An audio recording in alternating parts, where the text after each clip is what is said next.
Bapak Ibu sahabatku semuanya, kita lanjutkan kajian kita sehat sembuh tanpa obat. Sehat sembuh tanpa obat. Apa yang dimaksud dengan sehat sembuh tanpa obat? Yaitu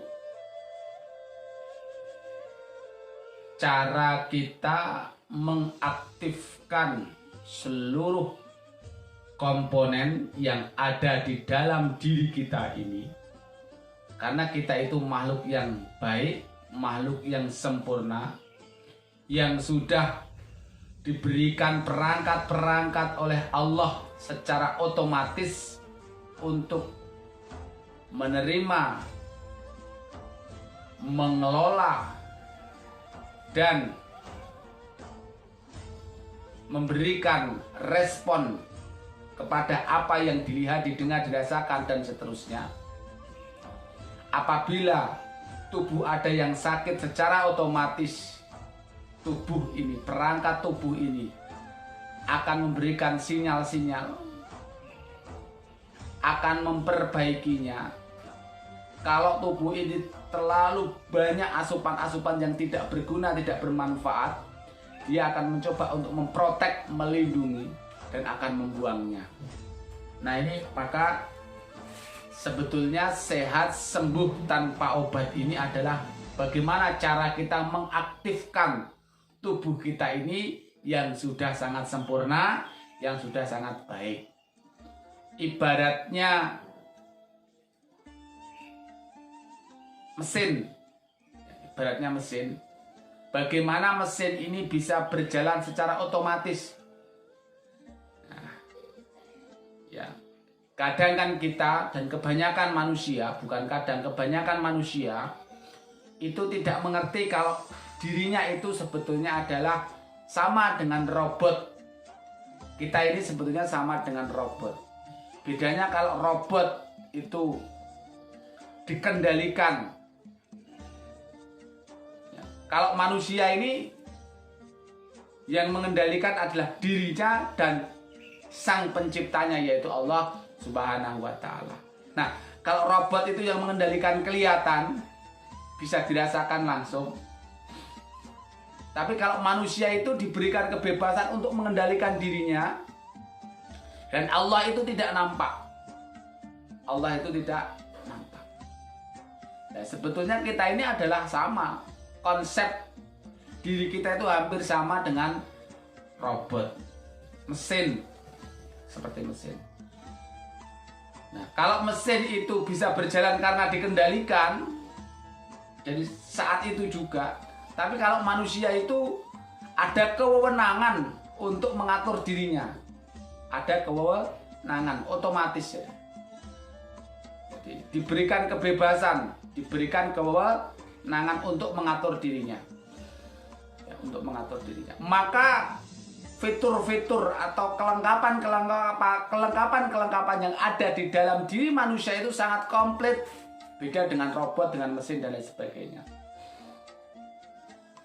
Kalau robot itu dirinya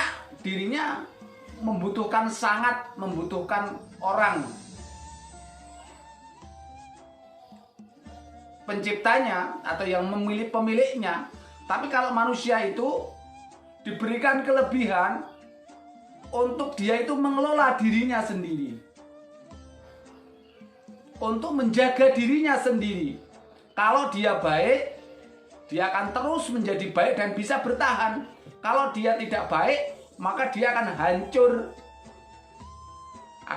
Nah ini yang disebut sebagai laqad khalaqnal insa nafi ahsani taqwim summa radafnahu asfala safilin. Allah akan kembalikan di tempat yang sangat hina. Nah ini sesuai dengan keinginannya, sesuai dengan dia kenal nggak tentang dirinya. Kalau dirinya itu adalah makhluk yang diberikan kebebasan oleh Allah, tetapi konsekuensinya adalah ketika dia tidak taat, dia akan hancur. Ketika dia taat, dia akan mencapai satu kebahagiaan dunia dan akhirat. Kalau robot yang lain itu tidak ada pertanggungjawabannya. Selesai ya sudah selesai. Tapi kalau manusia ini ada keberlanjutannya. Ada keberlanjutannya. Nah ini insaniah itu seperti itu. Kalau benda-benda yang lain kan tidak. Dia tidak akan ada keberlanjutannya setelah dia tidak ada. Tapi kalau manusia itu ada. Di alam kubur, di akhirat nanti, ini masih ada keberlanjutannya. Jadi alamnya itu ada beberapa tingkatan. Nah kalau robot itu pada saat itu saja, pada saat hidup mesinnya dihidupkan, dia akan berjalan gitu, berfungsi. Tapi ketika tidak ya sudah tidak, nggak ada konsekuensi lain lagi. Tapi kalau manusia tidak, ketika mesinnya mandek atau dia mati, ya dia masih akan mendapat konsekuensi gitu loh. Nah inilah yang disebut sebagai manusia sempurna. Nah para sahabatku semuanya, kemarin Abi sudah membahas ya, kalau manusia itu taat pada parts 3 kemarin ya. Kalau manusia itu taat, maka secara otomatis dia akan menjadi baik. Taat itu berarti dia beriman. Beriman itu berarti melaksanakan segala yang diperintahkan oleh Allah dan menjauhi segala yang dilarang oleh Allah. Itu sebenarnya tombolnya di situ. Tombolnya di situ, ya. Pada pas 3 kemarin, kalau dia taat, dia akan menjadi baik. Maka untuk menjadi baik, yang dilatih itu adalah imannya. Yang ditanamkan itu adalah imannya. Maka jangan sampai salah ya, ketika kita menginginkan ya Allah, semoga anak kita menjadi anak yang soleh-solehah, maka iman yang ditanamkan iman, yang diberikan iman, bukan yang lainnya. Makan rasa iman, pakaian rasa iman, tempat tidur rasa iman, kendaraan iman, berbicara iman, berperilaku iman. Nah ini iman itu apa? Menjalankan semua yang diperintahkan oleh Allah dan menjauhi semua yang dilarang oleh Allah. Konsekuensinya begitu, maka dia disebut orang yang bertakwa. Jadi ubah sekarang kita bahwa beriman dan percaya kepada Allah Subhanahu wa Ta'ala. Iya. Jadi tidak cuma percaya tok, tidak hanya sebatas itu gitu ya. Maka kita harus berusaha menjadi orang yang bertakwa, karena konsekuensinya iman, ketika kita mengatakan iman itu begitu, dilatih.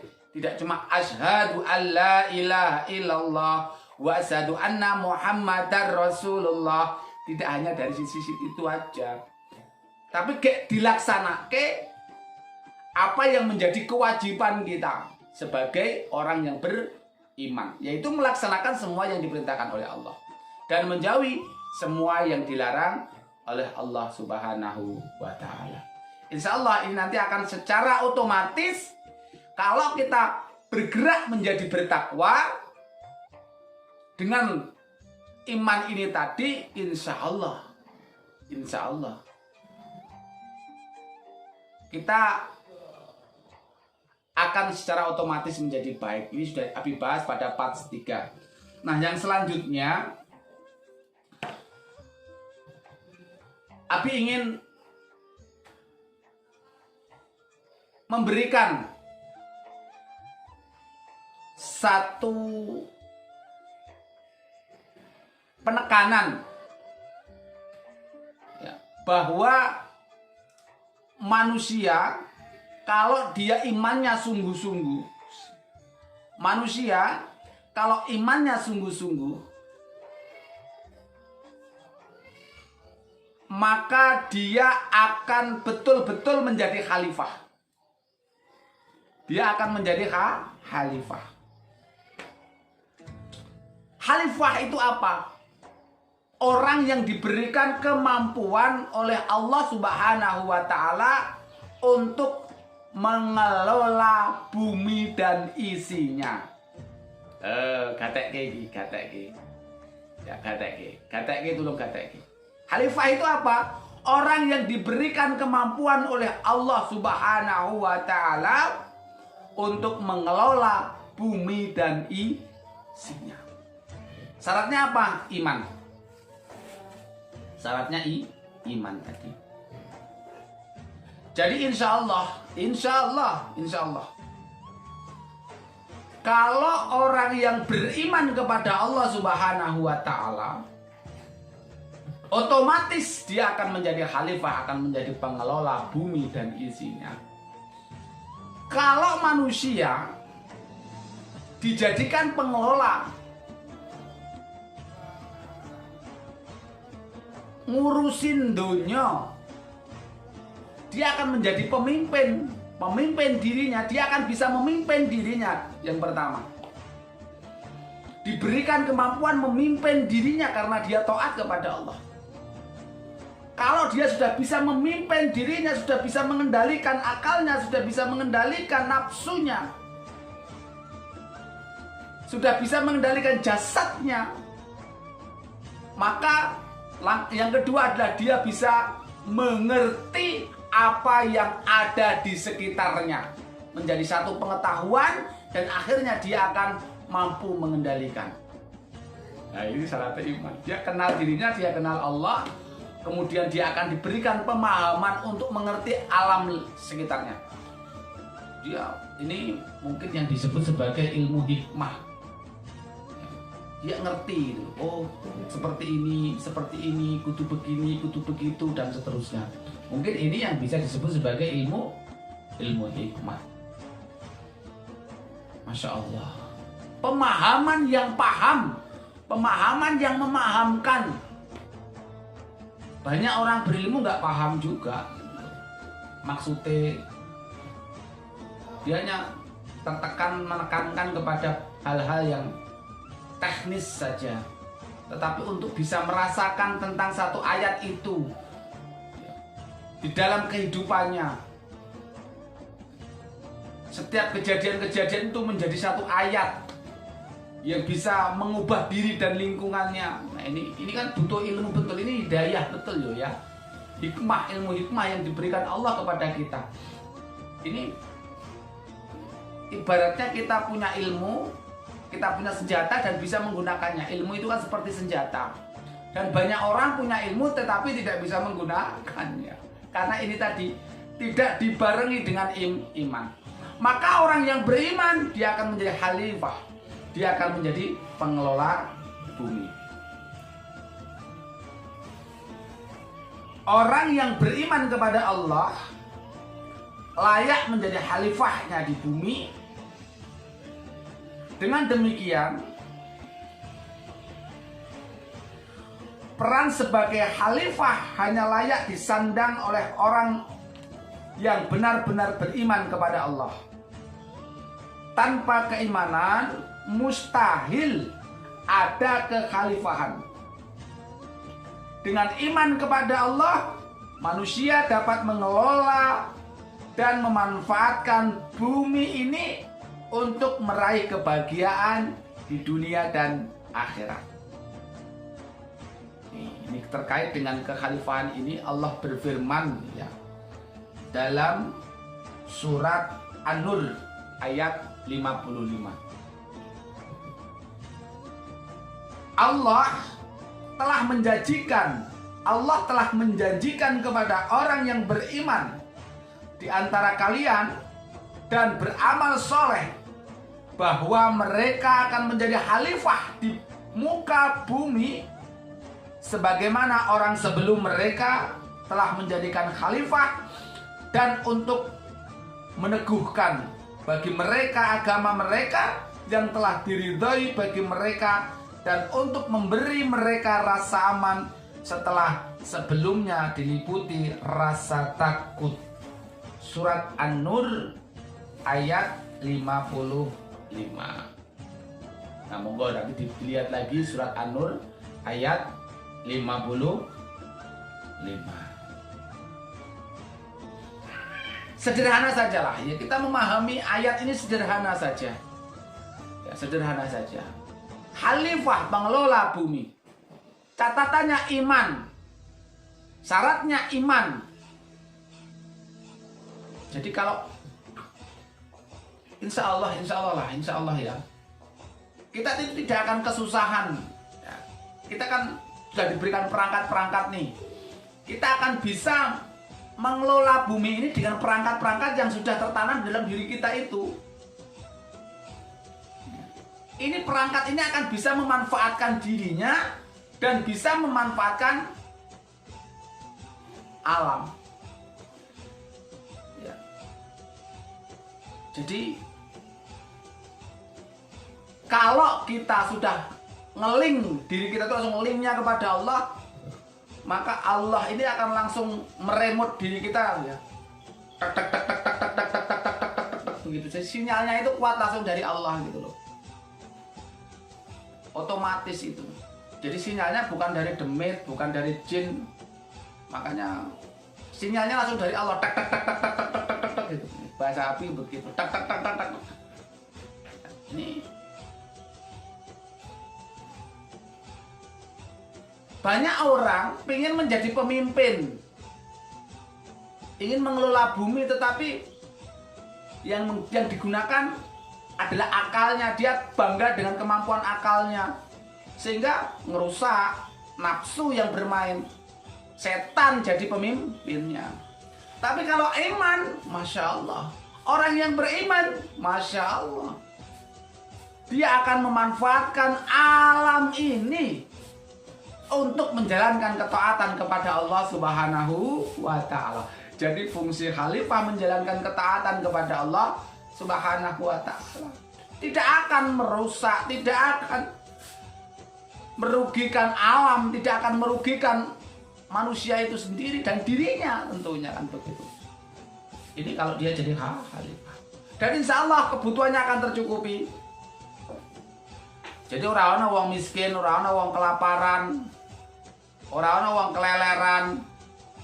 Nggak ada orang stres gara-gara nggak makan, stres gara-gara pekerjaan, stres nggak ada. Karena apa? Dia diberikan kemampuan untuk mengelola bumi dan isinya, dan dia akan menjadi yang baik. Dia bisa menikmati, dia akan mendapatkan rasa aman, dia terhindar dari rasa takut, gelisah, resah. Nah, ini kalau langsung linknya itu kepada Allah. Nah, kalau linknya kita kepada setan, ya gelisah. Linknya kita kepada menuhankan akal kita ini, ya kita rusak. Maka sudah.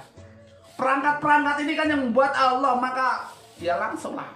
Al-Quran itu sebagai pedoman kita untuk melaksanakan buku petunjuk kita. Jangan pakai buku petunjuk setan, demit. Jangan menggunakan buku petunjuk otak ini gitu. Maka gunakan semuanya kepada Allah. Petunjuk-petunjuknya Allah Subhanahu wa Ta'ala. Insya Allah kalau sudah demikian, hasbunallah wa ni'mal wakil, ni'mal maula wa ni'man nasir. Allah akan selalu memberikan pertolongan kepada kita. Allah akan selalu memberikan kemudahan-kemudahan kepada kita. Ya Hayyu ya Qayyum. Allah akan memberikan kehidupan, menghidupi diri kita. Masya Allah, Masya Allah. Keren kan? Maka ayo sadari bahwa diri kita itu berfungsi sebagai khalifah, pengelola. Biar fungsi itu terjadi, maka mari kita berusaha sekuat tenaga kita untuk menjadikan diri kita itu orang-orang yang benar-benar beriman. Benar-benar beriman, tenanan. Dari lesannya, dari perilakunya, dari semuanya akan nampak. Ya, akan nampak. Insya Allah. Kalau dia sudah demikian, maka sehat, sembuh tanpa obat ini akan terjadi. Senang, masalah selesai dengan sendirinya. Ya. Karena apa? Ya itu tadi, karena langsung linknya itu langsung dari Allah. Otomatis tubuh ini langsung langsung apa ya? Karena remote-nya itu dari Allah sih. Jadi fungsi tubuh ini langsung berbunyi tek tek tek tek tek tek. Ini lagi sakit tek tek tek tek tek tek tek. Ini lagi begitu tek tek tek tek tek. Obatnya ditemukan tek tek tek tek. Ini kan dia pengelola. Dia jalan-jalan ketemu obat diminum sembuh. Dia tidur sembuh. Makan tambah lagi gizinya yang apa asupan-asupan yang rusak, tubuh-tubuh kita yang rusak itu tadi terpenuhi, tercukupi. Nah, karena sesuai dengan aturan. Insyaallah, insyaallah. Nggih, semakin semangat nggih. Semakin semangat untuk menjadi orang yang beriman.